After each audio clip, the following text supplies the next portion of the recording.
చేసి తీసేసుకుంటున్నారు, పొలాలు ఎక్కువ తీసుకుంటున్నారు. దాంతో వీళ్ళకి ప్రభుత్వం ఇచ్చే డబ్బులు రావు.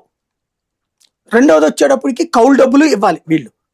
పైగా విత్తనాలు, ఎరువులు, వీటన్నిటి డబ్బులు ఎవరిస్తారు? వాళ్ళకి కౌలు కార్డులకి ఇవ్వడానికి ఒప్పుకోవట్లేదు రైతు. ఎందుకంటే తర్వాత లీగల్ లిటిగేషన్స్కి వెళ్తారని చెప్పి. ఈ టైంలో సఫర్ అవుతున్నది ఎవరు? సదరు రైతు. మరి ఎట్లా దీనికి పరిష్కారం? ఆలోచన లేదు, ఎవరి దగ్గర లేదు. ఎవరు వాళ్ళకి ఇప్పుడు పెట్టుబడి ఎట్లాగా? ప్రైవేట్ వాడి దగ్గరే తీసుకోవాలి.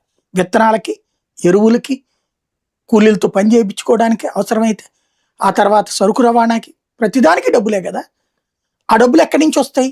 బ్యాంక్ ఇవ్వదు, ప్రైవేట్ వాళ్ళ దగ్గర తీసుకోవాలి.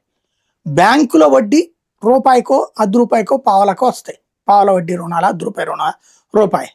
కానీ ప్రైవేట్ వచ్చేటప్పటికి వేలకు వేలు వెళ్ళిపోతుంది. దాంతో వడ్డీకి అల్లాడిపోతున్నారు, నానా తిప్పలు పడాల్సి వస్తుంది. పరిష్కారం ఏంటన్నది ఆలోచించట్లేదు ఇక్కడ.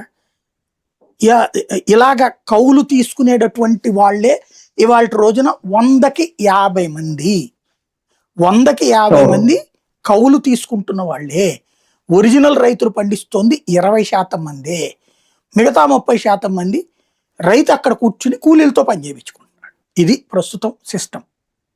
ఇందులో తన దగ్గర డబ్బులున్న వ్యక్తి తను పండించుకుంటాడు. అందులో నష్టం వచ్చినా లాభం